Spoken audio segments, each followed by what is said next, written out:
Welcome to the massive online course on the subject operating systems. Today we are looking at the chapter titled Deadlocks. All the presentation material is based on the textbook that is indicated in the syllabus. The core topics for discussion: system model, deadlock characterization, methods for handling deadlocks, deadlock prevention, deadlock avoidance, deadlock detection, recovery from deadlock. The concern in operating systems is the fact that there are limited resources in terms of memory, in terms of input output devices, in terms of the way we share the screen, the computer screen, multi users, multi tasks, all these will have to share the available resources, and the functionalities of the operating systems include the management of all these resources in a manner where we have good response time, less waiting time, we have a very good throughput, and overall we will have a user satisfaction that makes users go back to the system to do more and more work. In these circumstances, what we find is there is always a possibility that many users, many tasks are contending for a limited number of resources, and it is quite possible that some resources are in demand, and if these resources are not given back to the processes, it appears that the system is always running, but no work is getting done. That situation in an operating system is called deadlock. Now, if we look at the way in which we are modeling the operating system managing the resources, we find that we need to have a description of deadlocks which prevent sets of concurrent processes from completing their tasks. As I said, the resources are available, but all resources necessary for any given process is not there. They are not available for the process to complete. So, in theory the system is always active and running, but there is no process that is completing its task because at least one resource that it needs to complete the task is held by some other process, and the system is not able to give that resource to the process. Limited number of resources, multiple processes, multi-tasks, multiple users, it is all the case of ensuring that the system gives very good response time to all, minimizes the waiting time, but this condition is very special, and that is the reason why we need to describe what is called deadlock very carefully. To present a number of different methods for preventing or avoiding deadlocks in a computer system. A system consists of resources. It is not completely out of context to think of operating systems primarily as a resource manager. As I said, limited memory, limited input output devices, limited CPU time, limited CPU cycles, these are typical resources which can be called R1, R2, R3. We name a resource, give it a notation which tells that it is resource 1. Each resource type Ri has Wi instances. It is quite possible that there may be multiple resources of the same type. R1 is a type of the resource. In this type of the resource, there are multiple. For example, here I am seeing 3 screens, 3 computer screens, one ahead of me, one right in front of me where I see and read, one to cross check by my side. There are 3 computer screens out here. The resource type is a monitor. There are 3 instances of the monitor as I am doing this lecture. Each process utilizes a resource as follows: it requests for a resource, it uses the resource, it releases the resource.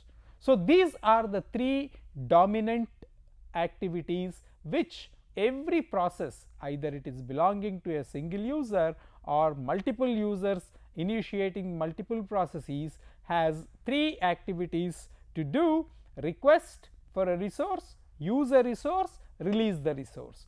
To whom do they request? To the operating systems. Deadlocks is thus a very important criteria to check in the design of an operating system.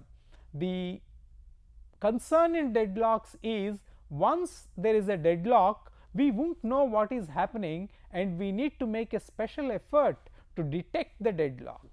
So, instead of waiting for a deadlock to happen and then go ahead and then see whether it has been removed or not, we like to have algorithms which either avoid a deadlock or prevent a deadlock. So, the system model is very clear. All resources are categorized as types R1, R2, R3. If there are multiple instances of the same resource, we will use a notation W, Wi. So, for example, monitor is Ri, M1, M2, M3. 3 monitors are the instances of the same resource R1. Each process utilizes a resource as follows: request, use and release. Deadlock can arise if 4 conditions hold simultaneously. System specialists, systems theorists have had a fantastic study done on the way in which the system manages all the resources and the multiple instance of all resource types, and we realized that deadlock will arise when these four conditions hold simultaneously. One is mutual exclusion. Only one process at a time can use a resource. If one process is used, for example, the chair I am sitting, only one person can sit in the chair. Even if multiple persons are there in the room, only I can use the chair.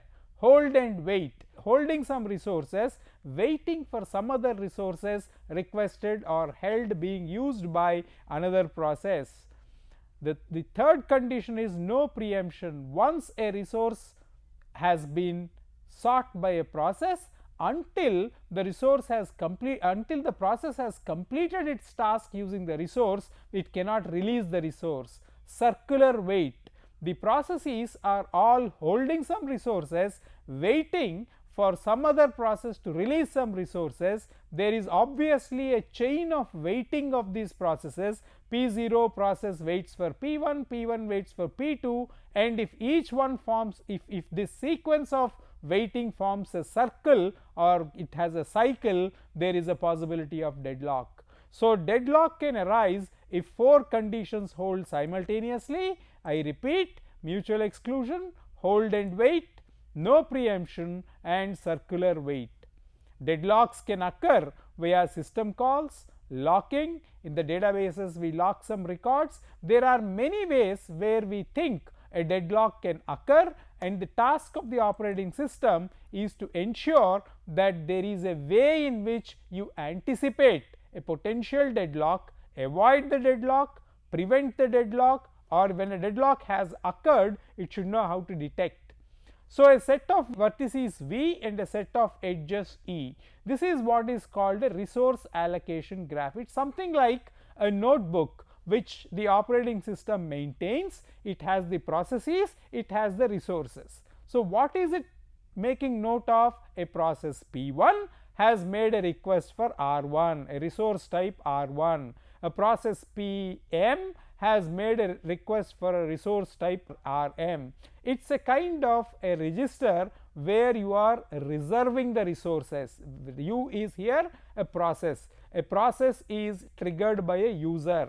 A user can have multiple processes, many users can have many other processes. Every process P1 has made a request, made a reservation request. This is what we have been talking about. In the earlier slide, there are 3 activities. It has indicated, a process has indicated that it will want to use this resource. If the process is very clear that it uses the resource from this point in time to this point in time, there is nothing like it, like what we have been doing in reserving the normal resources like this room, this studio. This studio is reserved for this lesson now. There is a register. My colleagues here have made sure that this studio is available. Nobody else is using this studio now. Used it, released it, we blocked it for some time, we release it. This is not easily possible when we are talking about software processes asking for resources, but that is how we maintain the resource allocation graph. A process P1 has made a reservation for R1, a process P2 has made a reservation for Rm, a process Pn has made a reservation for R2. If there are multiple instances, like I said, 3 monitor, the type of the resource is monitor, but there are 3 instances, we follow a different notation. So, a set of vertices will have a request edge, that is P1 has requested for some resource Pi has requested Ri, and it will tell that assignment edge is a directed edge, Ri has been assigned to Pi, it has a different notation. So, next we talk about a resource allocation graph. A process is a circle, resource type R1 with 4 instances. This has 4 instances. P1 requests instance Ri, it is like this. P1 wanted Ri, it is an arrow between the process P1 and a resource. Pi is holding the resource is now with P1. If it is in this direction, it is a request. If it is in this direction, it is holding, it has been allocated. This is a simple notation for what we call a resource allocation graph. Request edge is in this direction, assignment edge is in the other direction. P1 requested resource, R1 is allocated to P1. So, we can now find a way of having our reservation register in the form of a graph. Graph theoretic algorithms are very nice to analyze. We will see in the due course of this lecture how the algorithm looks, but right now this is an example of a resource allocation graph where P1 asked for R1, R1 is assigned to P2, P2 has asked for R3, R3 is assigned to P3. There are 2 instances of R2, one is assigned to P1, the other one is assigned to P2. R4 is a resource, there are 3 instances, none of the processes P1, P2, P3 need R4 here. This is how an example resource allocation graph is. With a deadlock, it is easy to understand that P1 is waiting for P1 got R1, R1 is given to P2, P2 is wanting R3, R3 is given to P3, P3 wanted R2 but is not available. So, there is clearly a reason to believe that there is a cycle. None of the processes P1, P2, P3 can individually complete their task, but the system keeps on telling that P1 is waiting for something, P2 is waiting for something, P3 is waiting for something. Once that waiting is over, we will be able to finish, none of them will be able to finish. So, it is always busy doing nothing, a deadlock has occurred. It is very easy to see that a cycle here is very clear, and that cycle is easy to detect if the representation of your reservation register, booking register is in the form of a resource allocation graph. Graph with a cycle, but no deadlock. It is also possible that in theory there is a cycle, but then it is all possible because of another process completing, it will release the cycle, it will break the cycle. Only if there is a cycle, there is a deadlock. Cycle can be there, but there need not be a deadlock if there is a possibility of another process taking away the resource. If graph contains no cycles, no deadlock. If graph contains a cycle, if only one instance per resource type, then deadlock. If several instances for resource type, possibility of a deadlock. So, what we have been talking about is to understand that once we maintain the reservation register or a booking register for resource, we can understand from the representation of that booking request before all processes start executing the book. Once we understand that as a resource allocation graph and use the graph theoretic algorithms, irrespective of the number of processes, irrespective of the number of types of resources and the number of instances, we will ensure that we will either prevent a deadlock or avoid a deadlock, or when a deadlock occurred, then we will detect it and then we can always recover. Ensure that the system will never enter a deadlock state by either making sure that at the time of granting the request to a process, allocating a resource, we will make sure that it is not going to form a cycle and then allocate. Deadlock avoidance, and then we talk about if there is a deadlock state, we will allow it to get into a deadlock state and recover. Ignore the problem and pretend that deadlocks never occur in the system, used by most operating systems including Unix. In Unix, it is very difficult to have a deadlock condition. There is a case study which I will do later in this set of lectures, where we will talk about why Unix designers are very confident that there is no deadlock. Restrain the ways requests can be made. We ensure that every process makes a request only if there is a condition on mutual exclusion not required for shareable resources must hold for non-shareable resources. If the resource is readily shareable, that is, we talk about resources which are what is called multiple processes can always use that resource. Say for example, we talk about the way in which we are using a road. There is the road to this particular studio is used by all. It is shareable resource. There is no reason to believe that it should be blocked for me, whereas the studio is blocked for me. There is no reason to believe that the road need to be blocked. It's read only. Many people can use. If it is a non-shareable resource like this, then yes, we need to be worried about mutual exclusion possible. So we mark the resource type as some resources are shareable, some resources are not shareable. Hold and wait must guarantee that whenever a process requests a resource, it does not hold any other resources. Now these are ways in which we are becoming a little more conservative in making the request. Deadlock prevention algorithms place conditions on the process before asking. Before asking, the process must ensure that is the resource shareable or not shareable. If it is shareable, it can go ahead. If it is not shareable, it should wait for somebody to tell that yes, now it is shareable, you can go ahead and use. It needs a confirmation saying that the resource is allocated if it is a non-shareable resource. Hold and wait, once again we are placing conditions on the process when it is requesting the resource. We are preventing it by saying that it is a very disciplined way in which the process is ask or request for resources.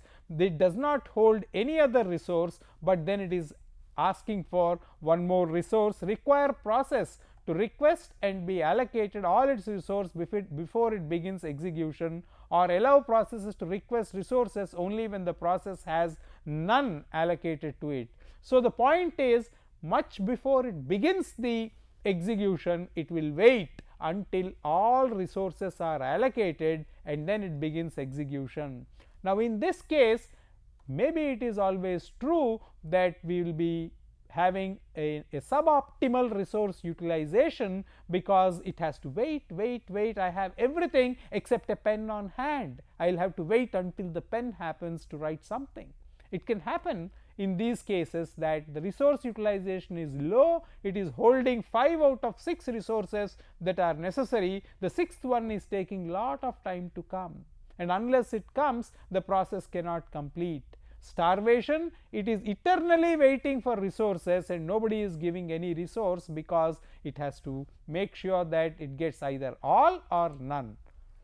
If a process that is holding some resources requests another resource that cannot be immediately allocated to that, then all resources currently being held are released. Even if one resource cannot be given, it will release all resources that are being held.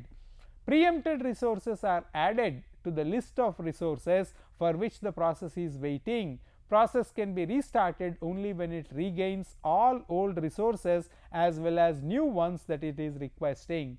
So the condition here we are putting on the process request is, 1, it should check whether the resource type is shareable or not shareable. Second, either it gets all the necessary resources or it does not do anything until all resources are with it. It will release all resources until it gets all the necessary resources. Impose a total ordering of all resource types and require that each process requires resources in an increasing order of enumeration. How do we prevent that one is not waiting for the other? If a process number is higher, let us say order of enumeration is higher, give it the priority. Low priority things will automatically go, a circular wait can be avoided. All this is possible because we have begun to represent the way the resources are reserved using what is called a resource allocation graph. So, this is a code. You can take a look at this code, and what we will understand from this code is we can easily understand that there is one thread that is running in this function, thread 2 runs in this function, and we have a way of working on these two. You get one lock before transaction 1 and 2 are executed concurrently. Transaction 1 transfers $25 from account A to B, and transaction 2 transfers $50 from account B to account A. So, whenever the account A is being accessed, nothing else is accessing account A. It is locked. It is locked before anything happens. Only after the entire transaction with account A is complete, it is unlocked. Whoever gets to that transaction first will go ahead with that transaction.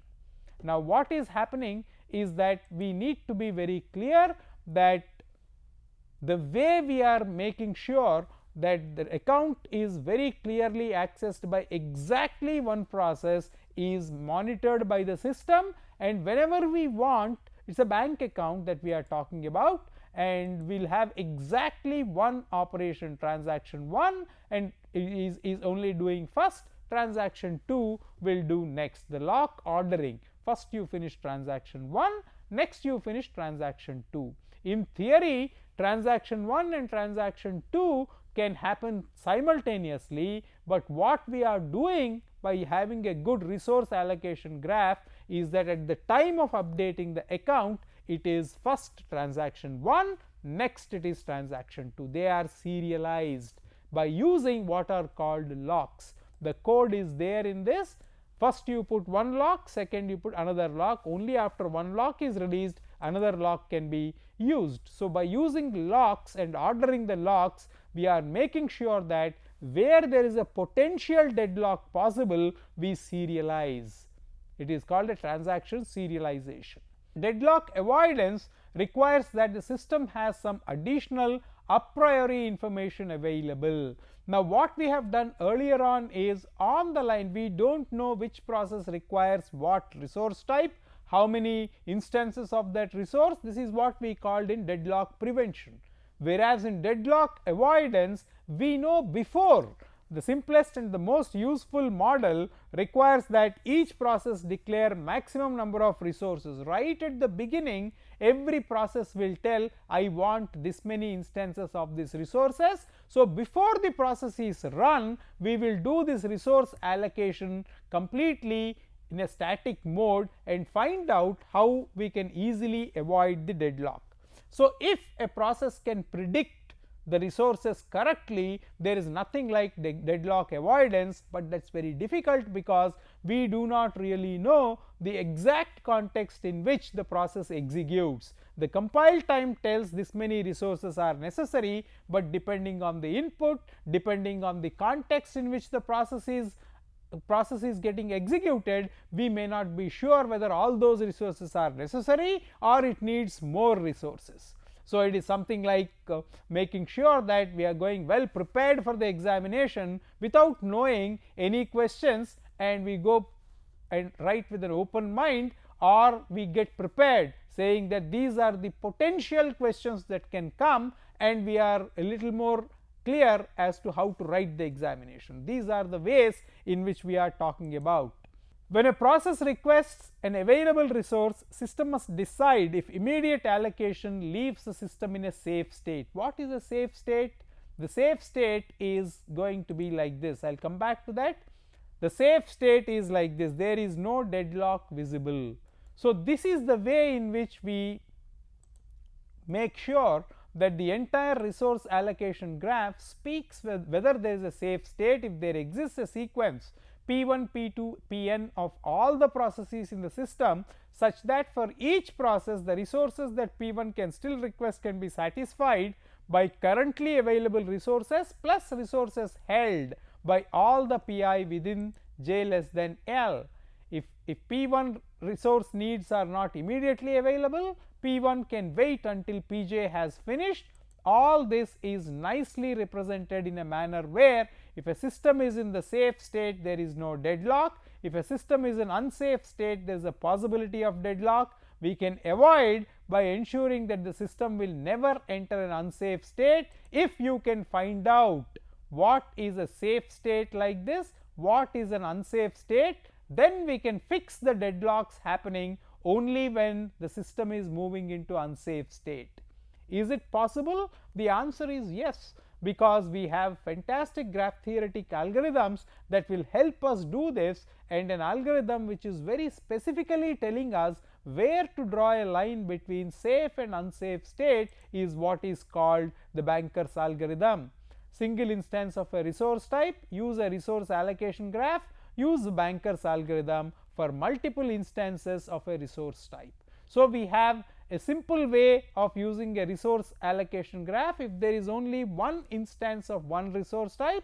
If it is a multiple instances of a typical resource type, we use Banker's algorithm. So, this is enough. The first one is very clear, it is a graph theoretic algorithm. You can simply look at the graph, and by inspection, by the analysis of a graph algorithm, you can find out whether there is a safe state to proceed, or we are entering the unsafe state, and there is a small but there is a non-zero probability that a deadlock can occur. So, we have to find out if it is a single instance, we can come up with this safe state. When we are entering the unsafe state using the graph theoretic algorithm, we are entering the zone where there is definitive possibility of a deadlock can happen. As we come close to this position where the deadlock is going to occur, we would like to avoid things and come back to the safe state. Even though it may mean a suboptimal utilization of the resources, it is still worthwhile, because a deadlock is going to be more expensive than the suboptimal utilization of the resources. Deadlock will simply tell the entire process is busy, but nothing else is happening. It appears busy, but nothing else is happening. So, we talk about Banker's algorithm. Claim edge P1 indicates Pj. This is all the way in which it is represented.